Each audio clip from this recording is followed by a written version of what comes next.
नमस्कार विद्यार्थी मित्रांनो, मी प्रकाश अंकम म्हणजेच गणेश सर आपल्या सर्वांचं माझ्या यूट्यूब चॅनलवर स्वागत करतो. तर आज आपल्याला पाहिजे सराव संच 4.2 आणि माझं चॅनल आतापर्यंत जर तुम्ही सबस्क्राईब केलं नसेल तर कृपया करून घ्या. तुमच्यासाठी फायद्याचं असेल हे. आणि आज आपल्याला पाहिजे 4.2 मधलं पहिलं प्रॉब्लेम, चेतना स्टोर्स 1 जुलै 2017 ते 31 जुलै 2017 या कालावधीत केलेल्या खरेदीवर 1,05,000 रुपये GST दिला व विक्री कर 1,22,500 रुपये GST गोळा केला, तर सदर कालावधीत चेतना स्टोर्सला भरावा लागणारा देय GST काढा. तर मित्रांनो, हे प्रश्न जे आहेत तुम्हाला खूप लेंदी आणि मोठी वाटतात, पण उत्तरं खूप छोटी आहे त्याची. फक्त लक्षपूर्वक तुम्ही पहा सोडवत असताना. आता लॉकडाऊन असल्यामुळं त्याचा पुरेपूर फायदा घ्या.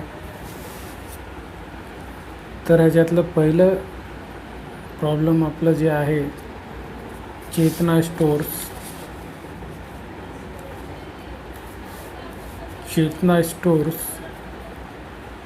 1 जुलै 2017 ते 31 जुलै 2017 या कालावधीत असले प्रश्न आले की थोडं लक्षपूर्वक वाचा, अवघड काही नाही आहे.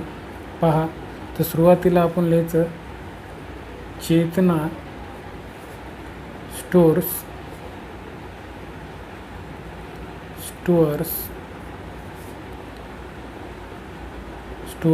यांनी भरलेला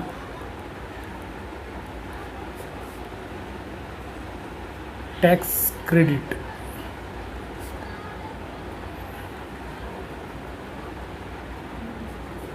म्हणजे त्याला इनपुट टॅक्स क्रेडिट ITC असं सुद्धा आपण म्हणतो.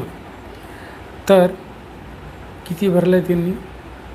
तर त्यांनी भरलेला जो कर आहे 1,05,000 क्रेडिट, 1,05,000 रुपये. त्यानंतर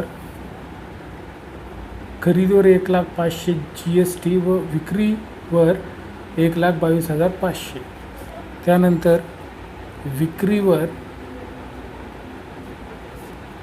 भरलेला, त्यालाच आपण आउटपुट म्हणून, भरलेला असल्यामुळं आउटपुट आणि खरेदीवर इनपुट असते, विक्रीवर output tax credit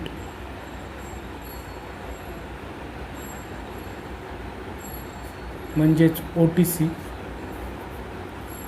output tax credit, input tax credit किती आहे?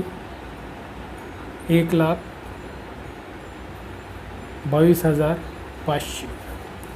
ठीक आहे. तर आपल्याला विचारलं काय त्यांनी? देय GST काढा. देय GST, तर GST किती द्यावं लागणार त्यांना?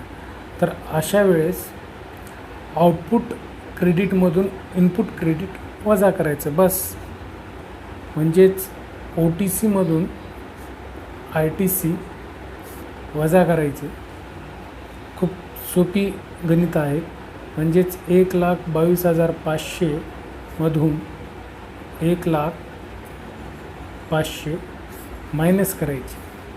तर ज्यावेळेस तुम्ही वजाबाकी करताल, आता वजाबाकी तर तुम्हाला या लेवलला आलीच पाहिजे, तर उत्तर तुमचं येईल 22,500.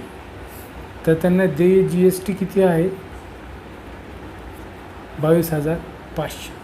तर अशा प्रकारे आपला पहिला प्रॉब्लेम संपले. आता दुसरा जे प्रॉब्लेम आहे इथं, नजमा या GST कायदा अंतर्गत नोंदणीकृत दुकानाच्या मालकीण आहे. त्यांनी खरेदीवर एकूण GST 12,500 रुपये दिला होता व विक्रीवर एकूण GST 14,750 रुपये गोळा केला तर त्यांना किती रुपये इनपुट टॅक्स क्रेडिट मिळेल व त्यांचा देय GST काढा. तर हे प्रश्न मी सुरुवातीला सांगितले, जेवढे तुम्हाला डोळ्यांना मोठे दिसते तेवढे सोडवायला सोपी आहेत मित्रांनो, लक्षात घ्या एवढं. तर चला मग सोडून पाहूया. तर नंबर 2चा प्रॉब्लेम आहे. तर सुरुवातीला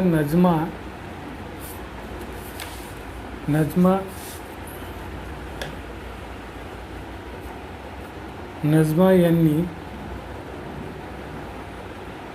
खरेदीवर दिलेला GST बरोबर 12,500 आणि विक्रीवर एकूण GST 14,750 रुपये. तर आता दिलेल्या माहितीप्रमाणे, गणितामध्ये जी माहिती दिली त्याप्रमाणे तुम्ही लिहून घेऊ शकतात. दिलेल्या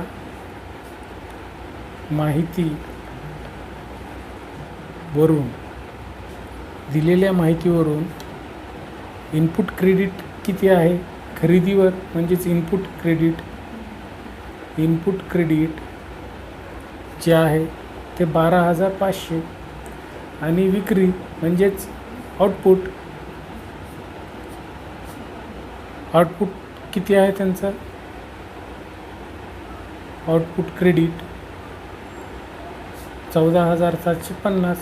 तर आपल्याला याच्यावरून आता आउटपुटमधून इनपुट मायनस करायचे तर GST आपला मिळतो. आउटपुट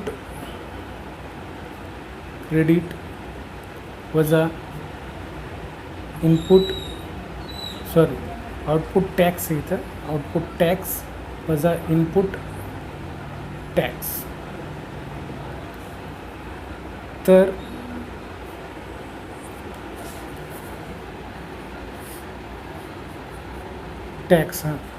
टॅक्स जे आहे, आता आउटपुट टॅक्स किती आहे 14,750 आणि इनपुट टॅक्स आहे 12,500.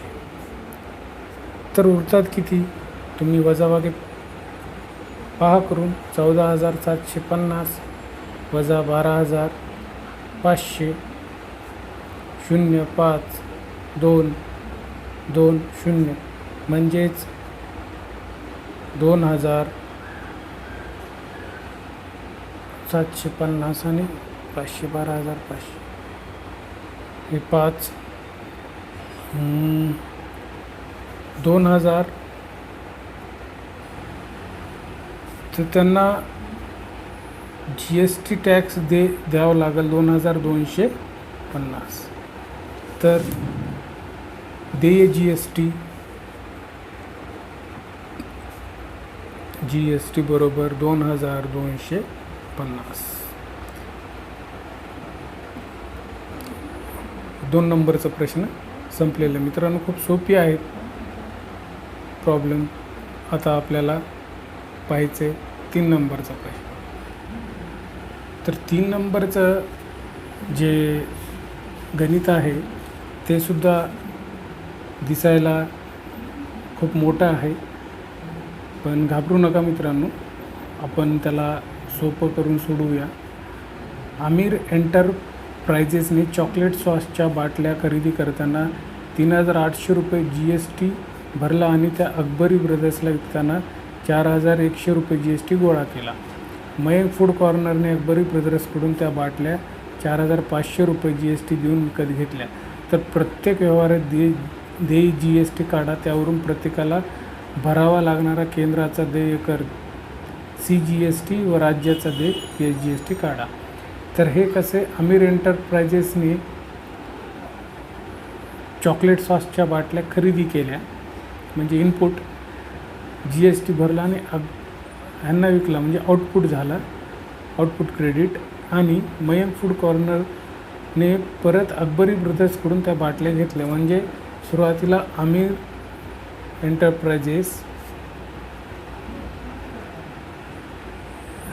एंटरप्राइजेसने बाटल्या, चॉकलेटच्या बाटल्या खरेदी करताना 3,800 आणि त्यांनी परत अकबरी ब्रदर्सला विकल्या. अकबरी ब्रदर्स आणि परत अकबरी ब्रदर्सनी काय केलं, मयंक फूड कॉर्नर यांना विकले. तर आपल्याला ह्याच्यामध्ये प्रत्येकाच्या व्यवहारामध्ये आपल्याला केंद्राचा देयकर आणि राज्याचा देयकर काढायचे, त्यावर प्रत्येकाला भरावं लागणारा कर काढायचा. तर सुरुवातीला आपल्याला देय GST बघू. देय GST तर एक गोष्ट आहे, आमिर एंटरप्राइजेस इनपुट त्यांचं आहे 3,800. अकबरी ब्रदर्सचं आउटपुट म्हणजे खरेदी केले त्यांनी 4,100ला. ठीक आहे, GST काढूया. GST काढत असताना आउटपुट टॅक्स वजा इनपुट टॅक्स. ठीक आहे, सर आउटपुट काय आहे तर अकबरी ब्रदर्स म्हणजे 4,100 वजा इनपुट 3,800 यांची जर वजाबाकी केली तर तुम्हाला 300 रुपये उरतात. तर आता आपल्याला CGST व SGST काढायचे. मित्रांनो लक्षपूर्वक बघा, CGST बरोबर SGST. तुम्हाला माहिती आहे ह्या दोघांचा इक्वल ह्याच्यामध्ये पार्ट असतो. SGST बरोबर 1/2 गुणिले GST. तर 1/2 GST किती आलेलं आहे इथं, 300. 2ने 300ला भागले तर 150 उत्तर येते. म्हणजेच काय आहे, CGST SGST यांचा कर काय आहे 150 रुपये. म्हणजे CGST 150, SGST 150 म्हणजे 150 300 दोघांचा हिस्सा. त्यानंतर आपल्याला काढायचे अकबरी ब्रदर्स.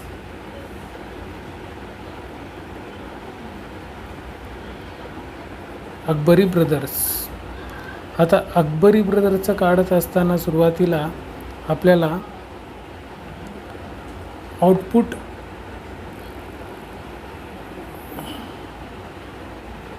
अकबरी ब्रदर्सचं आपण डायरेक्ट काढूया. आउटपुट यांचं काय आहे, 4,500 वजा 4,100 म्हणजेच 400 रुपये तुम्हाला देय GST. आता CGST बरोबर SGST म्हणजेच 1/2 गुणिले GST म्हणजेच 1/2 गुणिले GST 400 म्हणजेच हे काय झाले 200. म्हणजेच आपला आन्सर आहे 200 CGST आणि 200 SGST. तर मित्रांनो पाहिली किती सोपी गणित आहेत. हे फक्त गणित मोठे आहेत दिसायला, बाकी काय अडचण नाही. आणखीन एकदा मी सर्वांना रिक्वेस्ट करतो, विद्यार्थी मित्रांना माझे चॅनल कृपया सबस्क्राईब करा. धन्यवाद मित्रांनो.